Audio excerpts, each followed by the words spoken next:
Welcome back to the second part of the For Real Movie Club for the month of August, which is a grab bag of all the staff picks. And we're going to be doing Space Jam next. And everybody's time to get up, and it's time to slam now with the greatest soundtrack on the planet. Space Jam is a 1996 American comedy film starring basketball legend Michael Jordan and featuring the Looney Tune cartoon characters.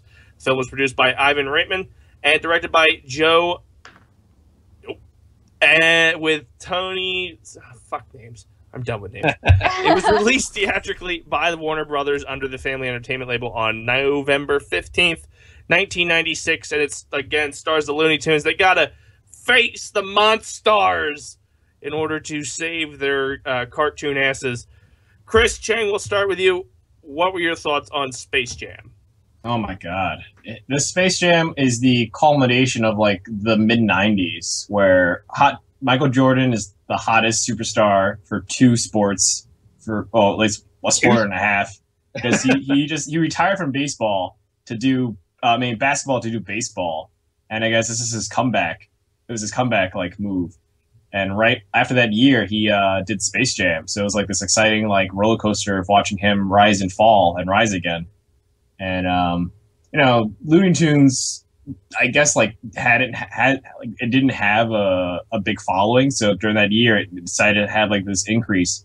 And it's like, what better to reboot a whole franchise by introducing like Michael Jordan with like Looney Tune characters? Again, on paper, it sounds insane, but it worked in '96 because like people thought like, yeah, people love Michael Jordan, people like basketball, and people kind of like Looney Tunes on like graffiti art. Let's like mix that all together. Sam, what were your initial thoughts on Space Jam? This was the first time in my childhood that I was legitimately attracted to a cartoon character in Lola Bunny.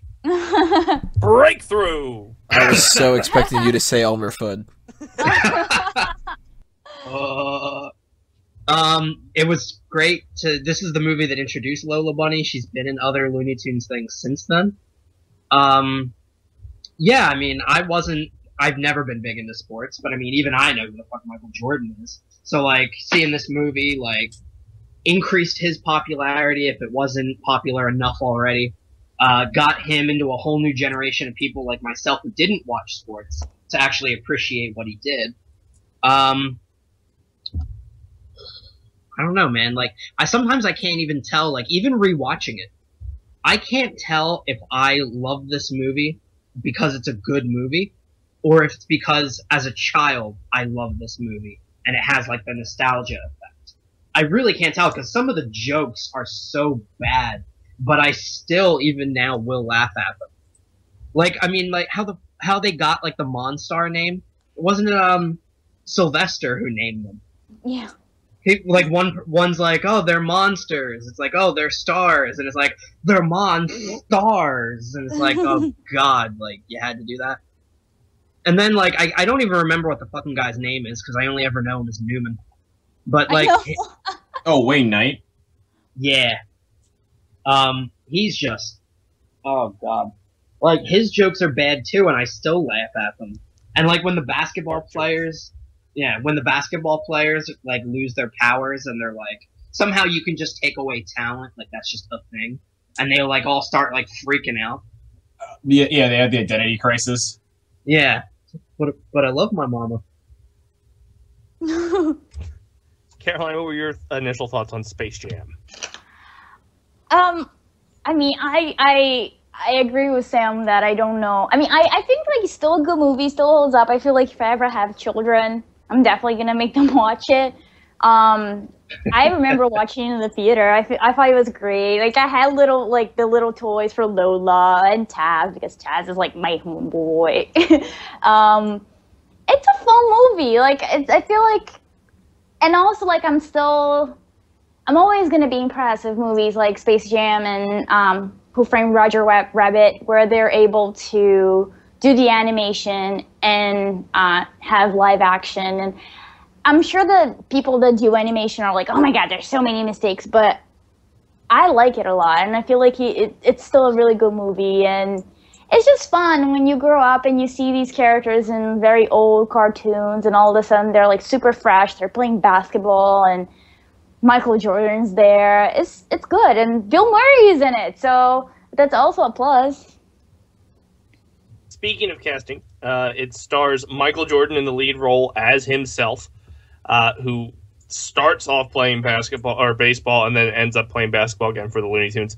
Wayne Knight, known as Newman to most, but also that asshole from Jurassic Park that started the terror. Yeah. You didn't say the magic word. Bill Murray, and then a list of legendary basketball players such as Larry Bird, Charles Barkley, Patrick Ewing, Larry Johnson, Muggsy Bogues, and Sean Bradley. I should know that one since he was a 76er, but fuck it. The voice cast also had legend Billy West as Bugs Bunny and Elmer Fudd, Danny DeVito as Mr. Swackhammer, the evil boss that's trying to acquire these Looney Tunes, amongst other people who do a lot of Looney Tunes voice. When it comes to casting, it's a little hard to talk about because really two people are not playing themselves. Wayne Knight and Bill Murray. Well, no, Bill Murray was still playing Bill Murray. So Wayne Knight was really the only actor in this. So what I want to talk about in this segment of For Real Movie Club is the music, because the music is awesome. It's just, the soundtrack's great. The soundtrack sold enough albums to be certified as 6 times platinum. Wow. It also served as a high point for the musical artist R. Kelly, whose song I Believe I Can Fly not only was a hit, but earned him 2 Grammy Awards. Other tracks included Steve Miller Band Fly Like an Eagle by Seal, and Hit 'Em High, the Monstars anthem, which was Busta Rhymes, Coolio, LL Cool J, Method Man, and some dude named B Real. So, 1 out of 5 made it. Basketball Jones, which is a great song, was by Chris Rock and Barry White. Hell, it's a fucking racist song, but still. And For You I Will by Monica. Sam, we'll start with you. How many copies of this album did you buy? 0, because I was like 6 when this movie Moving on. Chris.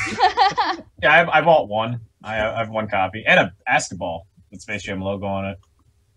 And Caroline, how many copies did you buy? I actually had 2. One that stayed in my dad's car all the time, and one that I had at home. For a second, I thought you said one that stayed in my dead car. Oh, that too. Okay. So 3.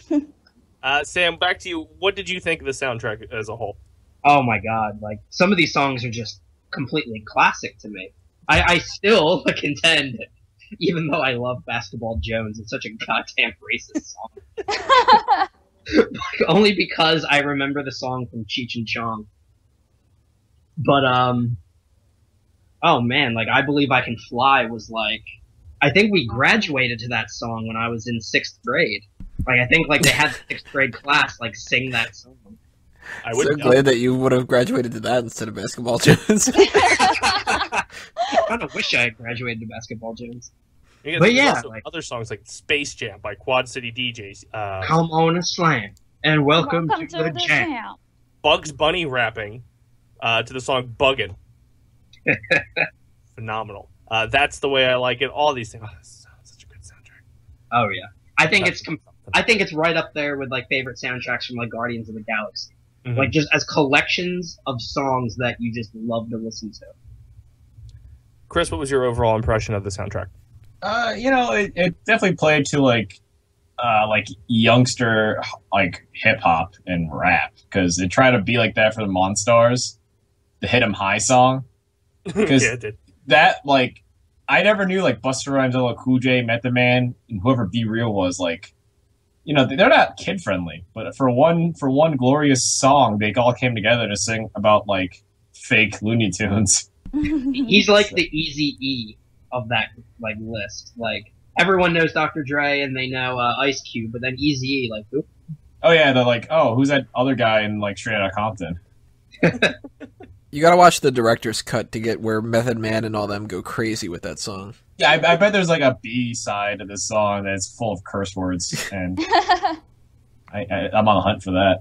And N words. Caroline, what was your initial thought of the entire album? I love it. I mean, I was rewatching this movie while I was working out, and that got me so pumped. It was so good, and I mean, I hate R. Kelly, but that song, I Believe I Can Fly, oh my god. Like, I remember crying over that song. Like, yes, me too! Let me fly! It's such a great album. I wouldn't go that far. Okay, you wouldn't, but that's my opinion, so shh. Yeah, you stay over there with your N-words. And my basketball Jones. And your basketball Jones. Some facts about Space Jam. It was produced by Ivan, last name can't really say, but Reitman. Joe Medjuk? What? Joe Smith. Daniel Goldberg. Jeff Goldblum. Yeah, I know, right? The music was by James Newton Howard. Who cares about that when you get a soundtrack that was amazing? Cinematography was by Michael Chapman, edited by Sheldon Kahn, and released November 15th, 1996, with a runtime of 87 minutes. The budget was $80 million, and it box officed $230.4 million. Caroline, we'll start with you. What is your final thoughts, high point, low point, and ranking 1 to 10?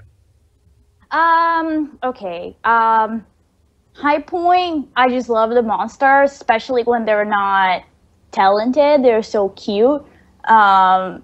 It's a great story. Like, it's not perfect. Yes, and it's super cheesy sometimes, but only like growing up, I always loved horror movies. So only a few non-horror movies really stayed with me, and that was like definitely one that I watched and rewatched and had the VHS of. My lowest point, I think, Michael Jordan's acting. I mean, it's interesting. He's very he's a really great basketball player. Music amazing, fun movie, and the police is outside. Sorry guys.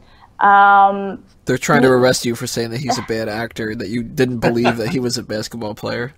Yeah. Just sing Basketball Jones to them. Yeah, and I think I'll give it an A just because, I mean, it's such a big part of my childhood. Chris, what were your final thoughts, high point, low point, and ranking 1 to 10? I think, like, Space Jam, again, is a movie that on paper sounded insane, and it was such a big gamble that it would work, because it appealed to so many, like, different people, like sports fans, families, kids, and now, like, nostalgia for us. Yeah. So like it hit all the marks well. It definitely like brought life back into Looney Tunes, but then like I remember I thought it'd be like this hard aggressive reboot, but then it didn't. Like I thought there'd be more like, hey, we'll do like other kind of like we're bringing Looney Tunes back into like movie theaters again. It's like no, they stopped. And then they did that other shitty live action one that no one talks about. Like. Just wait, which one? I didn't know. Back in action. The one with the dude from like Brendan Fraser. Yeah, Brendan Fraser was in it, and so it was like Steve Martin. It was almost like Space Jam, but no one was doing any sports, and like again, like you couldn't do that again. Like sport basketball movies with Looney Tunes was like the perfect formula. Mm-hmm. We don't know why. No one knows. Low point though for me was when like Charles Barkley is getting yelled at by kids. Where he like doesn't know to play basketball. Be gone, wannabe, be gone. Yeah, but like it's not like he like lost his money or anything. He was still like rich back then, but he's just wandering the streets, like just lost. And I'm like, oh, okay, this is weird. Well, no, I got it. Like they thought that he was. They like, thought he was a lookalike, right? Yeah, they thought he was pretending to be Charles Barkley because he sucked at basketball. But like so they can't. Yeah, but you can't fake his height. Like that's pretty hard to fake. Like what? Like you can if you're an impersonator and you're the same height as him. I know, but I mean, like that's dead accuracy impersonating. Where it's like, he didn't look any different than he was when he took off his jersey. Like it looks the same. But like these little kids are just like yelling at him, like, "Oh, you're fake! Get out of here!" And he like takes it to heart. I was like, "Whoa, Charles, don't you have like? I don't think you just do this. I don't think you just challenge kids to a game of pickup. Whatever." I mean, if I saw somebody that looked like Danny DeVito, you can't fake his height, and like tried to like be like, oh yeah, and he tried to like act out something and sucked at it, I'd be like, well, then you're not Danny DeVito if you can't even like do your fucking job like what you do. That's true. But all I'm saying is, like, yeah, he missed, like, one free throw, and they're all, like, yeah, yelling at him. Yeah. Well, They were very aggressive. They were very aggressive street girls. What would have been great is if he would have come back after he figured out like Yeah, he got his how to powers be back. good again, Yeah. Just, like, and he would have slammed just on beat them. the shit out of him. You kids want to laugh at me?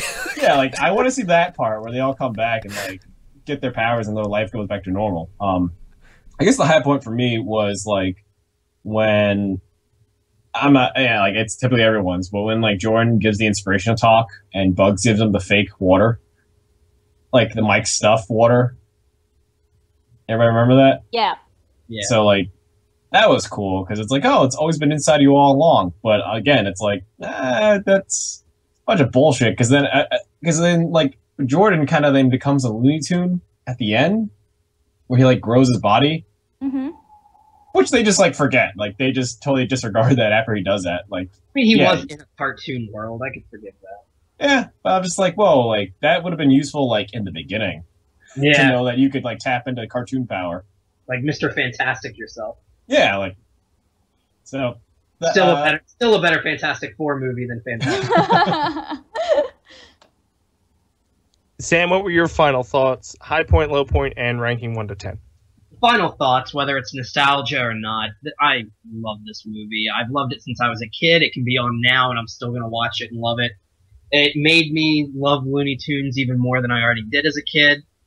High point of the film has just got to be the basketball game. Like the whole game. Like I just loved that scene so much. Basketball game. Basketball game. The low point of the movie, though, it was bad even when I was a kid. Like, you have to remember, Jurassic Park was 3 years ago to this movie. When they smush Michael Jordan up into the basketball, that CGI was terrible. It was so bad. And, like, his voice went high-pitched for some reason. I was just gonna ask that if anybody noticed that. I was like, wait, is that his like real voice? Couldn't be, right? And then they're like, it was like 3 years before that, they made me believe that dinosaurs were real, like alive again. And now, like, you can't even like smush up a dude. Like, it was just so bad. Oh my god. And then I'd give this movie an 8.5 out of 10. Well, there you have it, folks. Space Jam is in the books. Time to move on to part 3 here of the For Real Movie Club. We will discuss another half-breed movie with half live action, half cartoons in the movie Cool World. So sit down, hunker, do whatever you gotta do. I'm not gonna make up words. Click the next link and check out part 3 of the For Real Movie.